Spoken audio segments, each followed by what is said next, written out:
pre!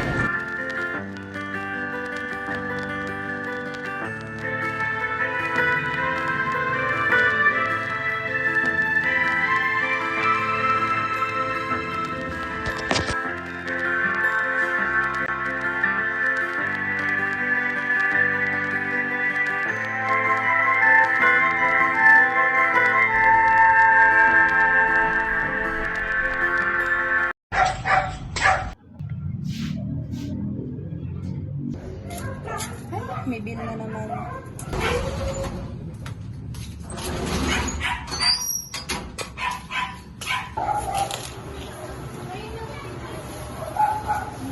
Love, dumating na yung bill natin. 3 buwan tayo hindi nakapagbayad. Ito po na tayo. Sige, gano'n ako ng paraan. Pero magpahinga ka, rest day mo ngayon. Mahalaga yung makapagpahinga. Bayaran mo yung ilang malaking bill. Ayun natin. Anak, pasok ka na pala. Nay, alis na po ako. Pwede po bang humingi ng baon? Ito anak ko. Pasensya ka na na. Dahil lang may bibigay namin baon sa may ka lang po. Okay lang? Tay, may ambagan po pala kami para sa project namin. Hanggang bukas na lang po yung pinahalo. Sige na, nagawa ko ng paraan. Anak, pagbutihin mo yung pag-aaral mo. Ayun lang yung may papamana namin sa'yo nakita yun. Mahirap pero igagapang ka namin. Kung sana lang po nagayos si Kuya, hindi niya kayo na po kayo namin. Kayaan mo anak, nakakaaraos din tayo sa iyo. Kung siya umalis ka na, baka makamit ka sa klase. Sige po, Tay. Ano po? Palagi ka ng Diyos. O, love, saan ka pupunta? Rest day mo. Dedelayan siya lang. Kailangan na kasi nabunso yung pera bukas. Tsaka malapit na rin tayong putulan ng kuryente. Hayaan mo, uwi ako kung nadugo na yung pera. Sige, pero huwag kang magpapangsalida. Isipin mo pa sa ganun. Sige na, mawala na ako. Ayun.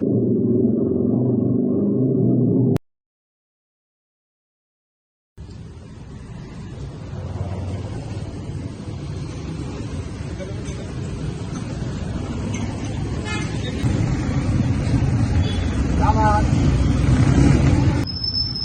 Tay, paano po? Pahingin po ang pangkain, tay. Kakain lang po ako, lututong na kami. May pagkagamin pa kasi ako. Magkano ba? 200, tay. Sabi na yun. Sige na. Mabuhat na. Pahingin po, ano pa? Sige, tay. Mag-expect ko tayo. Ang safe din mo.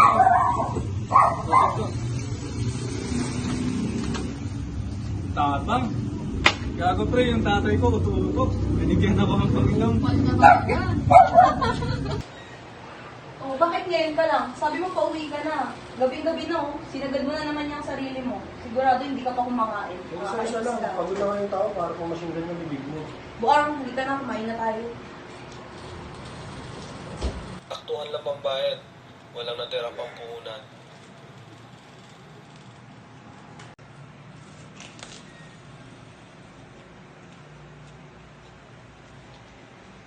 Tay, mano po. Anak, tinabi ka na. Mag-practice po kami. Tay, ayos lang mo ba kayo? Anak, okay lang ako.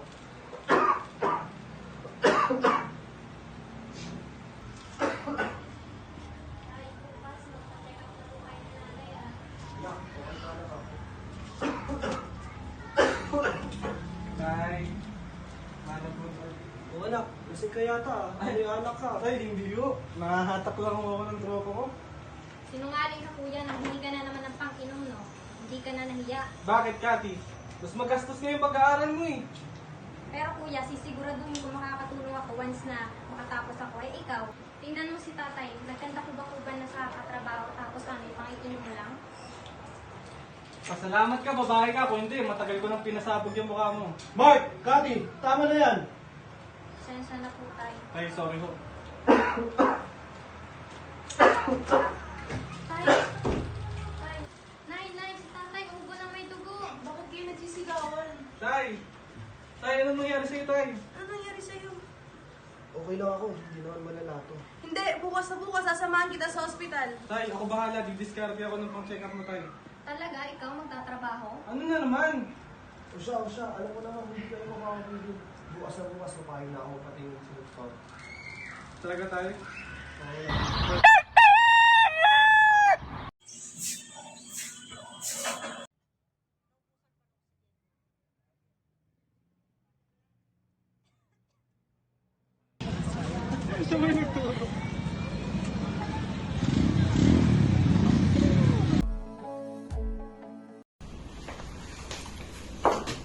Ma'am?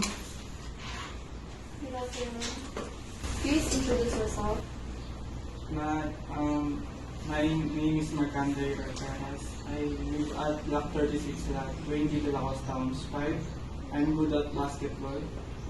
Please tell me more about yourself. More, ma'am?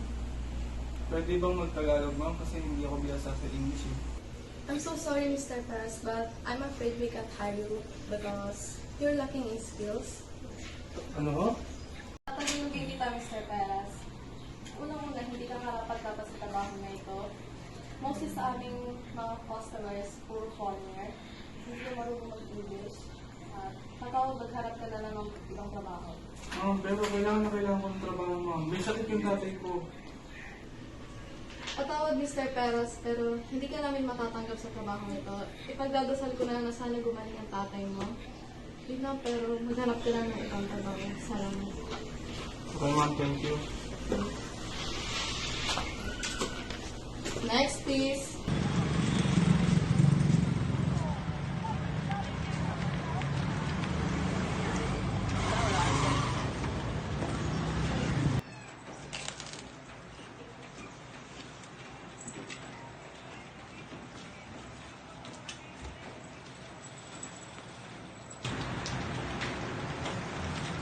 Oh, may tuberculosis ka daw.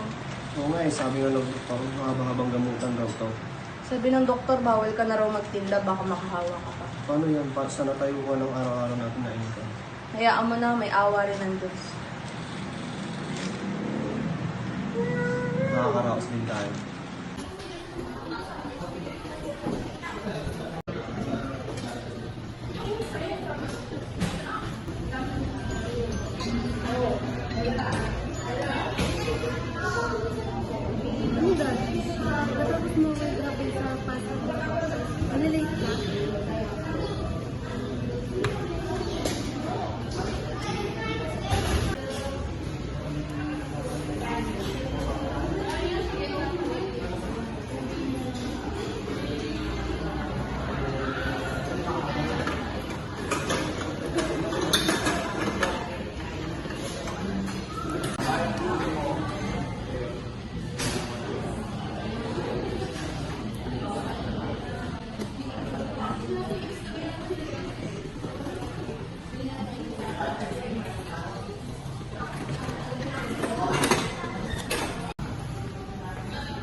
Ano? Ay! Parang Ay, ano bang sakit mo, tayo? Ano yung kailangan mo na gamot? May TB ang tatay ko na. Sabi sa kanya ng doktor, bawal na daw muna siyang magtinda. Dahil pwede siyang Huwag ka mag-alala na ako yung bahala. At saan ka naman nakahanap ng trabaho mo, anak? Saka ko na po sasabihin tayo. Basta kuya, hindi yan illegal ah. Bili po muna ako ng merienda natin.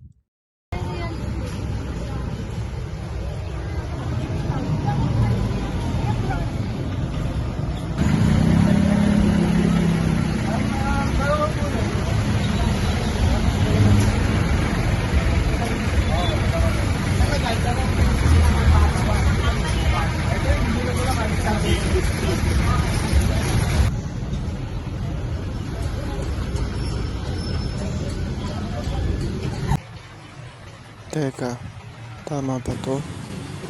Kung gagamitin ko to para pampagamot ng tatay ko, makatuwiran ba to? Patas ba na gamitin ko to dahil may nararamdaman yung aking ama?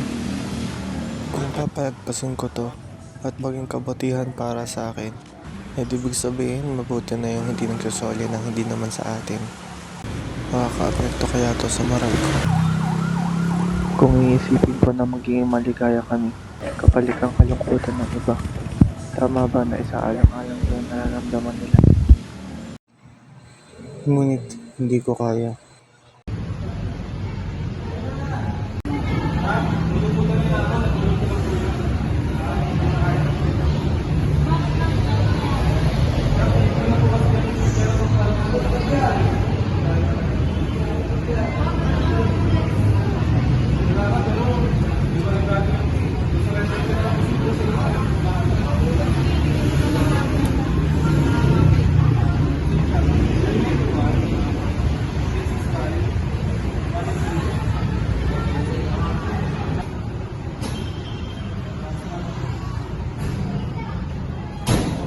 Uy, Mark, balita ko, hindi ka natagod sa trabaho ah. Kaya nga, nag-catering nga muna ako eh. Racket-racket muna eh. Baka may alam ka ba ibang trabaho dyan? Wala na akong alam na ibang trabaho eh. Ang ano kasi, higpit sa inyo eh. Uy, wait lang ha. Sige, Hello? Sino po sila? Ako to si James Martin. Ikaw ba yung nakapulot ng pera? Opo, ako po yung nakapulit ng pera. Nabalik na po sa inyo, nung kapitan. Iyo, marunong ka ba magmaneho? Opo, opo. Kailangan kasi namin ng driver eh. Talaga po? Naghahanap po kayo ng driver? Bukas po? Bukas na bukas po, mag-i-start na po tayo. Okay po, i-add ko na lang po kayo sa Facebook, text niyo na lang po yung ano niyo po, yung pangalan niyo po, tapos i-send ko po yung lisensya ko po. Maraming salamat po. Tsaka di ba may sakit ang tatay mo? Hayaan mo, huwag kang mag-alala. Ako na ang bahala sa gamutan niya.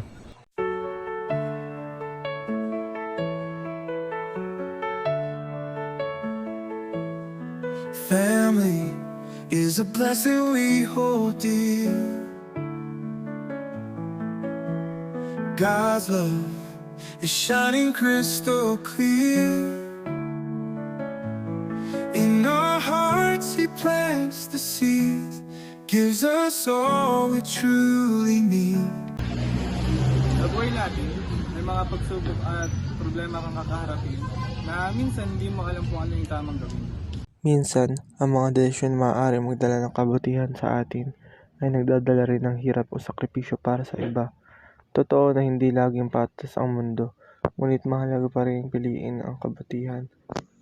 Dahil sa dulo ng bawat pagpili, pagiging mabuting tao ang pinakadakilang tagumpay.